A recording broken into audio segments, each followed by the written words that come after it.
कई चीज़ों का खंडन किया गया और कोई भी, जैसे कि हम 2 मिनट चर्चा करेंगे कि श्लोक श्रीमद् भागवतम का पढ़ा जाता है तो कैसे पढ़ा जाता है, क्या पढ़ने का दृष्टिकोण होना चाहिए।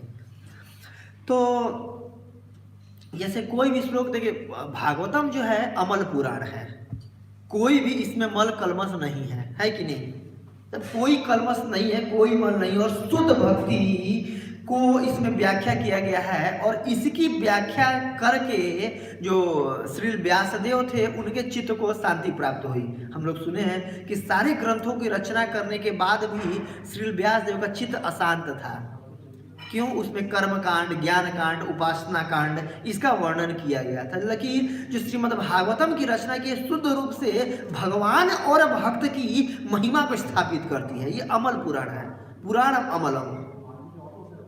तो इस पुराण में, इस ग्रंथ में कोई भी श्लोक ऐसा नहीं है कि बस ऐसे यूं ही बोल दिया गया, एवं ही बोल दिया गया, तुक्का से बोल दिया गया, नहीं। प्रत्येक श्लोक महत्वपूर्ण है इस श्रीमद् भागवतम का। तो श्लोकों को कैसे पढ़ना चाहिए कि जैसे कोई भी श्लोक है, जैसे आज का ये श्लोक है, निमित्र मात्रम तत्र आसीत निर्गुणः पुरुषः ऋषभः व्यक्तम अव्यक्तम इदम विश्वम यत्र भ्रमति लोहवत्। कि श्लोक को जब कोई भी पढ़ते तो पहला प्रश्न आना चाहिए कि कौन किससे बोल रहा है। जब हम अच्छे तरीके से श्लोक को समझ जाते हैं तो तात्पर्य वगैरह समझना बहुत आसान होता है, पूरा कॉन्टेक्स्ट समझ में आ जाता है।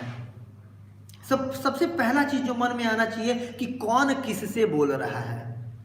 तो जैसे इस श्लोक को देखें तो कौन किससे बोल रहा है? मनु महाराज बोल रहे हैं ध्रुव महाराज से। इसके बाद फिर जो दूसरा प्रश्न आना चाहिए कि ठीक है, ये बोल रहे हैं, क्यों बोल रहे हैं। कोई भी श्लोक, एबीसीडी चाहे गीता का, भागवत का श्लोक उठाइए तो दूसरा प्रश्न आना चाहिए कि क्यों बोल रहे हैं ये। यस, क्योंकि इसका कॉन्टेक्स्ट ये है कि युद्ध कर रहे थे और मतलब अकारण ही लाखों यक्षों का वध कर रहे थे, हिंसा हो रही थी, जो कि हिंसा मतलब पतन का कारण है। तो उनके पतन को रोकने के लिए, उनको समझाने के लिए ये श्लोक बोल रहे हैं। ये श्लोक क्यों बोल रहे हैं? उनको समझाने के लिए, युद्ध को रोकने के लिए। तीसरा प्रश्न आना चाहिए मन में कि क्या बोल रहे हैं, मतलब इस श्लोक में क्या बोला जा रहा है। तो इस श्लोक में बोला जा रहा है, फिर एक एक वर्ड को समझना चाहिए हमें कि निमित्र मात्रम तत्र आसीत, जो हर चीज का जो निमित्र मात्र था, जो कारण, हर चीज का जो कारण होता है, तत्र आसीत। आसीत मतलब ये पास्ट टेंस में, ये रिट लकार में हो गया कि मतलब पास्ट टेंस में, कि उसमें उपस्थित है, जो सारे कारणों के कारण थे उपस्थित था। ये यहाँ पर भगवान की को बताने का प्रयास किया जा रहा है। क्या बोल रहे हैं? जब एक एक वर्ड का हम व्याख्या करके समझने का ये तभी तो प्रभुपाद जी ने एक एक शब्दों का वो दिया, व्याख्या दिया, उसका अनुवाद दिया।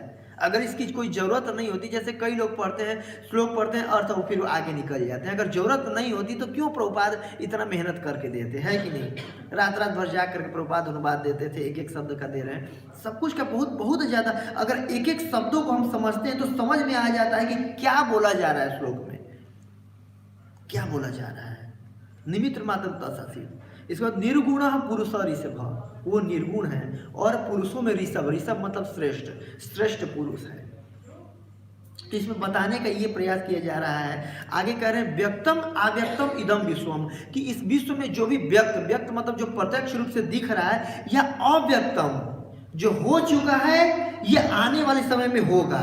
अव्यक्तम, इस जगत में व्यक्तम और अव्यक्तम इदम विश्वम यत्र भ्रमति लोहवत्।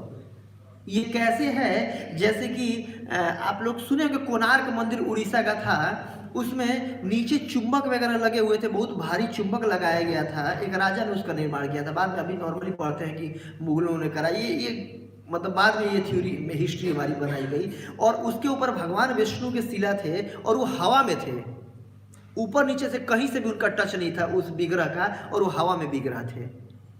बाद में नॉर्मली अभी दूसरे वहाँ पर सूर्य नारायण, जो सूर्य लोक में जो नारायण के विग्रह होते हैं, जो सूर्य देवता के विवस्मान के जो आराध्य देव हैं नारायण, उनका वो विग्रह था। एक्चुअली सूर्य मंदिर नॉर्मली कहते हैं, लेकिन सूर्य मंदिर नहीं था। जो सूर्य देवता के जो आराध्य विग्रह थे नारायण, उनका मंदिर था, और वो कहीं से टच नहीं था, ऊपर भी हवा में नीचे भी हवा में। एक चुंबक की बहुत मतलब एक शक्ति से वो था वो हवा में था।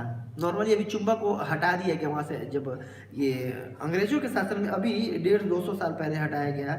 इतना हैवी चुंबक था वो, इतना वो था, पावरफुल था कि जो भी तटीय प्रदेश से वो जाती थी, नाव वगैरह जाती थी, स्टीमर, उसको अपनी तरफ खींच करके उसकी गति रोक दिया करता था वो चुंबक। तो वहाँ पर वही बता रहे हैं कि जैसे जैसे एक लोहा होता है, वो चुंबक की शक्ति से एक जगह टिका रहता है। जैसे हम लोग देखें कि एक चुंबक को दूसरे चुंबक से नीचे अगर ऊपर कर देते हैं तो हवा में तैरता है कि नहीं, वैसे ही भगवान की शक्ति से सब कुछ ये कार्य कर रहा है। लेकिन नॉर्मली नीचे का चुंबक दिख नहीं रहा है कि उसके शक्ति से वो बिगड़ लटका हुआ है, वैसे ही भगवान की शक्ति हर जगह है, भगवान की शक्ति से सब कुछ हो रहा है और भगवान दिख नहीं रहे। तो भगवान की सत्ता को इस श्लोक में अवस्थित करना चाहते हैं, प्रकट करना चाहते हैं, व्यवस्थित करना चाहते हैं सुखदेव गोस्वामी, इसलिए ये श्लोक बोल रहे हैं, ये बोला जा रहा है। और चौथा, इसका क्या इफेक्ट हुआ, हम पर क्या इफेक्ट है, और जिससे बोला जा रहा है उस पर क्या इफेक्ट हुआ, ये प्रश्न आना चाहिए। कोई भी श्लोक आप उठाइए भागवतम का, गीता का, तो इस नज़र से अगर हम पढ़ेंगे, इस नज़रिया से अगर हम पढ़ेंगे ना, तो श्लोक आसानी से समझ में आता है। प्लस जो भी पीछे का पढ़े रहेंगे, कई बार होता है कि हम पढ़ जाते हैं और पता नहीं चलता क्या पढ़ गए, याद ही नहीं रहता है। बट अगर इस दृष्टिकोण से पढ़ेंगे तो पूरा याद रहता है कि क्या मैं पढ़ रहा हूँ, क्यों पढ़ रहा हूँ, और इसका जैसे प्रैक्टिकल भी एग्जाम्पल हमें दिखता रहता है उस श्लोक के माध्यम से। तो चौथा होता है कि क्या इसका इफेक्ट हुआ। तो क्या इफेक्ट हुआ, ध्रुव महाराज को समझ में आ गया कि ठीक है, जब सारे कारणों के कारण क्या है, भगवान है, कृष्ण है, तो मतलब उनके मर्जी से मेरे भाई का वध हुआ, तो मैं क्यों अपने को कर्ता समझ करके मैं इनको मार रहा हूं, और युद्ध उन्होंने बंद कर दिया। और इसका नॉर्मली अगर अपने जीवन में भी देखें तो इसका, इस श्लोक का क्या हमारे उसमें व्यवहारिक जीवन में हो सकता है कि ठीक है, जो भी घटित हो रहा है भगवान के कारण, भगवान की इच्छा से घटित हो रहा है, तो हम अपने को कर्ता नहीं माने और भगवान की जैसे जो भी हो रहा है हमारे जीवन में, उसको ये सोच करके स्वीकार करें कि ठीक है, ये कृष्ण के विल से, कृष्ण के इच्छा अनुसार हो रहा है। जैसे कि हम प्रभुपाद जी का लीलामृत पढ़ेंगे, तो जब अंग्रेजी गवर्नमेंट, जब द्वितीय विश्व युद्ध हो रहा था, तो उस समय जो भी भारत के खाद्यान्न वगैरह थे, सबको ये जो ब्रिटिश गवर्नमेंट था, सस्ते भाव पर खरीद करके और उसको समुद्र में डुबा दिया था। समुद्र में इसलिए डुबा दिया गया था, उन अनाज को, गेहूं को, चावल को, धान को, और ये जो मटर वगैरह होते हैं, जो दाल वगैरह होती है, इनको डुबा दिया गया था खरीद करके सस्ते रेट पर। क्यों खरीद करके डुबा दिया गया था, क्योंकि नॉर्मली लोगों को अकाल पड़ जाएगा, इससे अकाल पड़ जाएगा तो लोग सेना में भर्ती होने को तैयार होंगे, जिससे हमारी सेना बढ़ेगी, जिससे हम विश्व युद्ध कर पाएंगे। ये इंग्लैंड का वो था उस समय। तो नॉर्मली मैं क्यों इसको बता रहा हूँ, क्योंकि लीलामृत में लिखा हुआ, उसमें प्रभुपाद जी बोल रहे हैं कि जो भारत की जनता थी उस समय क्या सोच रही थी कि भगवान की कृपा से, चलो भगवान ही इसके कारण है, और भगवान का कुछ ना कुछ ऐसी इच्छा होगा जिसके चलते हमें भूखमरी का वो करना पड़ रहा है। फिर भी जो